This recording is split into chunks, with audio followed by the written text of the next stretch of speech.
I just played through, quite honestly, one of the best video games I've ever played, and today I'm here to talk about it. I usually save my review for the end of the video, but this time I'm going to start with that and then later take a deeper dive into the game. This is because of the fact that this game relies on the story, which I would not like spoiled to me personally.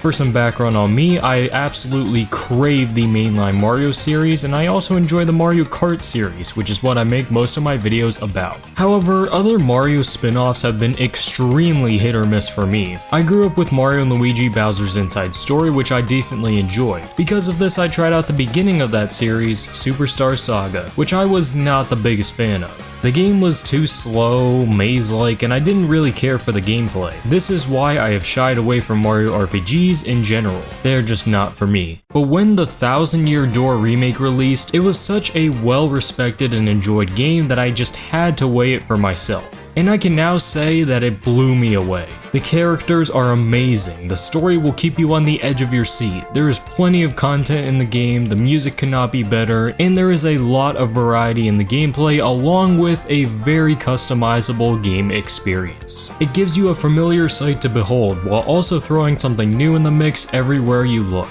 I also eat up the constant references to the games and consoles I love. On top of this, it's pretty accommodating for all skill levels, as experienced players can quickly zoom through the game, meanwhile beginners have plenty of tutorials and hints to guide them through their first playthrough. A great added touch to the game is a feature that was built for me and other slow people out there. You can press a button or get a fortune told to you to show you how to progress. This eliminates the constant need for a walkthrough in such difficult puzzles, while also providing the opportunity for you to figure it out yourself if you prefer it that way. Along with the combat, each dungeon per se can be completed through transformation, abilities, and other things to create a great puzzle. Between items, abilities, special moves, badges, and star power moves, you have so many different ways to attack each fight, which is the cherry on top. There is even random stuff like upgraded stages, audience participation, and even bingo to always make the experience unique. And speaking of unique, I'll say I never expected to play NES Mario Bros style levels as the King Koopa you use them to progress towards. You also get to play as Peach, like that's so cool. The one singular complaint I have about this game is that the depth perception is not great given the angle of the camera, but it is so minor and only applies to a small set of circumstances. But that's all I have to say for the non-spoiler section of this video. I highly recommend trying it out for yourself. Now it's time to get into detail about this great game. I will start off with the characters. First off, I'm amused by the fact that the Goombas, Koopas, and Toads are just seamlessly put together as friends, neighbors, or companions in general. They also all have their own personalities, whether they're kind, shady, or all-out rude. What are even more well developed are your partners, which steal the show, if you get what I mean. The first partner is Goombella, an intelligent Goomba who decides to join Mario after being saved from the evildoer that we will get to later. The fact that her ability is called Tattle is kind of funny, but the move itself is essential for identifying weak points among enemies. Our next companion is Koops, who is your classic, everyone calls me weak and I want to prove them wrong type character. He is good for pressing switches or retrieving items from a distance. The third party member featured is why is her ability Body Slam? The fourth partner is a Yoshi who you save from being barbecue and has a neat personality. Since you watched it hatch, you get to name it, which is a nice touch. My name was very original. Anyways, it allows for faster movement and a flutter jump to clear gaps. I'm gonna save the rest for better flow of the story segment, so let's do that now. Don't worry, I'll be brief with it as well. So Mario follows Princess Peach to Rogueport per her request, and we find out that Peach is kidnapped, but not by Bowser this time. I like how she acknowledges the fact this has happened again. But anyways, Mario ventures off to find the Crystal Stars, which can open up the Thousand Year Door. However, there are many who seek it as well. Not only are they held by powerful evildoers and ancient tribes, but the X-Nauts, who are the clear-cut bad guys in the game, desire to have them as well. Our first chapter takes us to Petal Meadows, where we immediately see the dragon that is causing some major damage in the Koopa town of Petalburg. It is here where you explore a small dungeon and take a short quiz to acquire the keys for a pipe to the castle. The castle is a massive puzzle that you must solve with your newly befriended Koops, and new abilities provided by the first chest. I feel indifferently about these chests as they're kinda weird if you ask me. They bless you with new abilities to help you clear the levels, but act like they're cursing you for the rest of time. Each one gives you the same spiel that goes like, "You idiot! Only the stupidest of folks believe that tale. did you hear a word I said? Now you shall be cursed for eternity. How does it feel? Are you reconsidering your life yet?" And it's like, yeah, just turn me into a boat already, come on. Mario gets so tired of these shenanigans that he straight up tells the 4th or 5th chest to curse him already, and the chest is like, aw man. It's actually forgiving, but at the same time it wants to show some emotion after hundreds of years of being trapped. Anyways, after acquiring the badge that makes Mario sound like something that starts with an F and ends with ROG, wonder what that could be, he takes on Hooktail, the first big fight of the game. This fight is done pretty well. It is the proper amount of difficulty for someone new to the game while also being entertaining at the same time. Now the stakes and objective are different every time, but the ending to each chapter always seems to involve the rescue of a family member, which, not gonna lie, feels good, but makes each ending cutscene slightly repetitive. Moving on, our next stop is Bogley Woods, where we meet the one and only Flurry, a former actress, and I just have to say, Mario is absolutely pulling in this game. No one is safe from his aura. It's just ridiculous. Hey, spoilers! Anyways, this place is also where you meet the cutest little creatures ever, the Punies. I mean, look at these things, they're adorable. Probably one of my favorite moments of this game is where you lead an army of 100 to battle and you have this theme playing in the background. Yes, it can be slightly annoying to keep track of them all, but it makes the whole thing a cool puzzle. And that is coming from someone who hates puzzles in video games, so there you go. This is the first place where we get to see the X-Nauts in action, as they are trying to destroy the tree and get the Crystal Star. When we finally catch up to Crump, he activates his cool robot thing, which is another banger fight. Upon arrival back to Rogueport, we apparently need to get involved with some crime lord known as Don Pianta, which is a really cool character, but why all the tedious tasks though? This grants us the ability to head to Glitzville, which is a city revolving around some wicked fights. Because the Crystal Star is here, Mario becomes a fighter and has to work his way to the top. At least there is variety to the fights, but everything else is so repetitive. Register, dialogue, talk to security, dialogue, battle, dialogue, but with your roommates this time, sleep, and repeat. This all comes with a murder mystery as well, so you are actually incentivized to fight these battles. When you finally make it to the championship, the Rockhawk locks you in a room so you forfeit the match. This actually made my heart rate go up because this is basically all you had worked for, and the music really reinforces the anxiety of trying to escape. Eventually though, you make it out and win the match. However, the mystery had still not been solved, so you sneak around the vents and find out that the dude who runs the whole place was actually using the Crystal Star to drain all of the fighters and power himself up so he is the final boss. This brings us to Twilight Town, which is probably one of the most interesting story events. Haunted worlds are usually the most drawn out and difficult to solve levels in the series, and when the final boss took 2 seconds to find and beat, I was like, that was easy. And then your partner says, that was easy.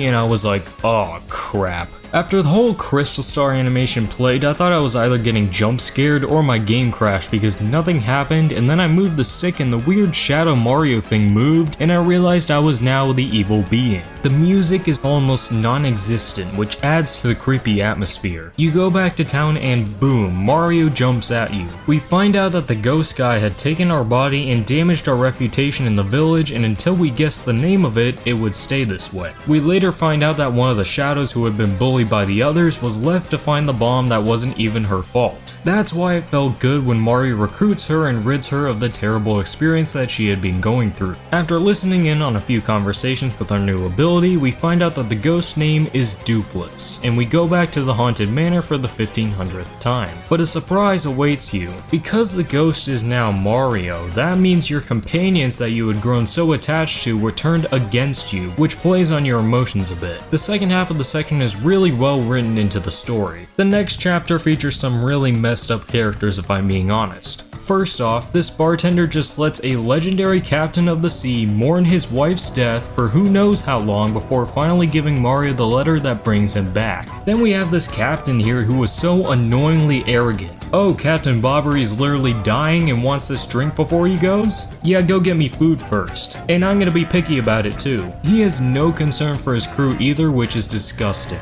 And the skull rock that he boasts about all the time was literally a stolen one. He also acts like he has all the power when Mario could literally rock his socks in a matter of seconds. Anyways, rant over, more story to come. So when Captain Bobbery died, I literally gave him a moment of silence, and then it turns out he was just taking a snooze. Then he joins your team, so that's fun. I like having a grenade on me at all times. Anyways, back when the boat set sail, this dude was looking mad suspicious. Like, my guy, you are not slick. And then he literally broke the fourth wall to say, hey, you obviously know what's going on here, just let it happen. This brings us to our next boss fight, which is the spirit of a pirate who had been destroying and capturing boats in order to protect his treasure. This boss fight is really good and difficult. It is the first time I had game overed on a fight that wasn't a scripted loss. When you finally beat him, he's like, seriously? I could have just given you that one rock you wanted. And then you get the boss you fought to team up with you to take on Lord Crump, which was sick. I wish he actually kicked butt instead of just driving the ship, but hey, still a cool moment. After that, we get to, in my opinion, the worst chapter in the game. In order to get to Poshley Heights, you first need to find a ticket to get on the train, so you go back to Don Pianta, who is suffering an internal crisis. Because of this, you need to go back to Keelhaul Key and get his daughter. After doing some hunting there and dialogue, you return back and Don Pianta announces his retirement, which was sad to hear. However, we can now board the train, so that's next. Since this is the last Crystal Star before the grand finale to this game, you kinda wanna rush it and get it over with. But this section lasts forever and just constantly delays you with more tedious tasks. Between a death threat in your room and other shenanigans going on in the train, you have to become a detective to solve all of the problems and run front to back of the train dozens of times. Once you catch the person who gave you the threat, the train makes a stop and the culprit reveals themselves to be, aw, come on! Anyways, you have to go in the station and solve that whole puzzle before pushing the button that was covered in these weird things. But surely now we can get to our destination already, right? Nope. The crew disappears and it turns out it was those weird smorg things from earlier. This fight took me 7 attempts. It was pretty bad. I couldn't for the life of me time the multi-jump, and taking 10 damage every turn once it reaches its final form is disgusting. But now we can finally get to the Crystal Star. The door's locked. Oh, but the door gets unlocked for us so we can finally— are you kidding me? Oh, that was a fake? Let's go! And there it is. That chapter took me 4 hours to complete and I was honestly losing it. With all of that out of the way, it's finally time to go to the moon and save Peach. To get there, we have to go to the outpost, but that should be quick, right? Oh, we need to get Gold Bob from Poshley Heights. Okay, that should be fine.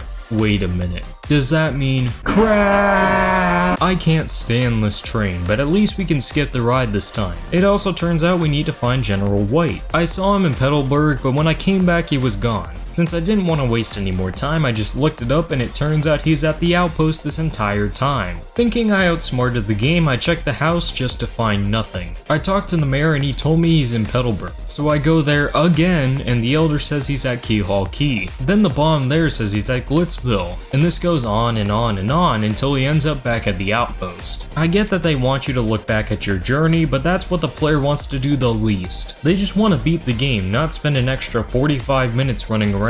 It turns out they actually fixed this in the remake, but I didn't know about this warp room, so now I feel really stupid. When we do finally locate this man and get the cannon going, the cutscene is so great. The hype of finally reaching your final destination, the mystery of what awaits you, all of the bombs recreating a blast-off scene. After that, you're on the moon. Congratulations! You infiltrate the base, grab all 7 keys from separate rooms and tasks, and finally get to the final fight.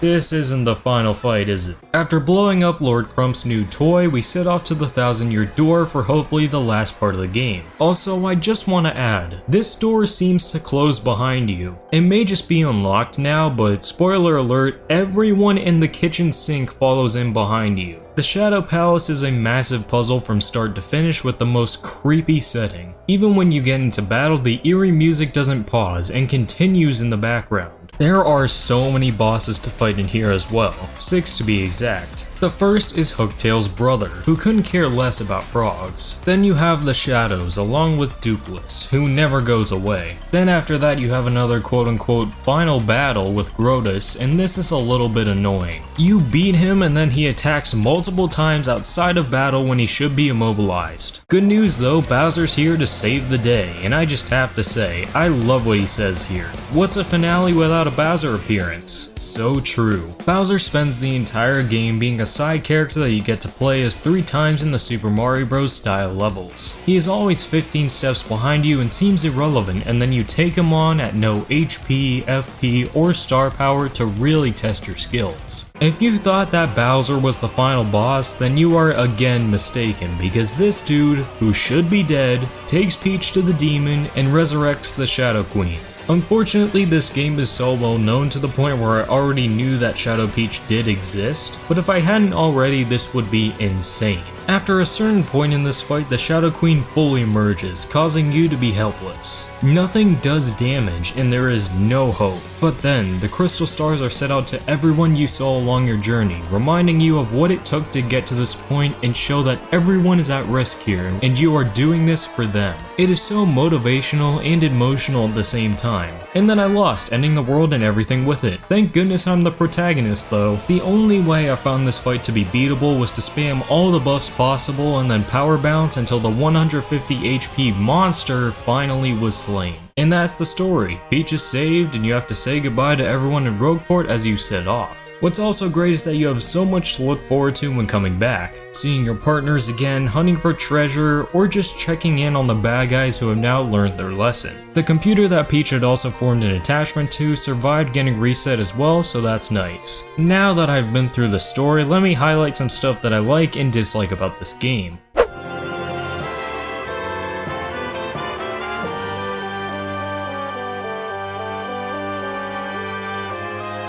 You know a game is going to be good when it starts like this. I like how this one toad mentions Fire Emblem. It's not going to be labeled secret entrance or anything.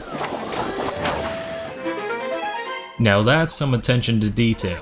You know, for such a famous celebrity in this world, you would think that anyone would be able to pronounce Mario's name. Like, come on, Luigi? Ah, yes. Why do we have to listen to this bat getting the entire spiel about the Glitz Pit? This is just so unnecessary. I know I'm the only one who cares about this, but thank you so much. You can listen to the songs from this game in the original GameCube theming. Okay, let me throw this up there. Ah, shoot. Everyone look out!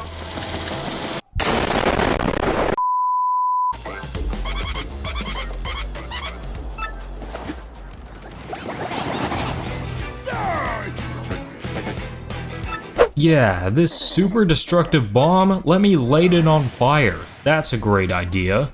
It's bad enough that Frankie has to say I love you 100 times, but at least make it so I don't have to listen to each and every one. What kind of pool is this?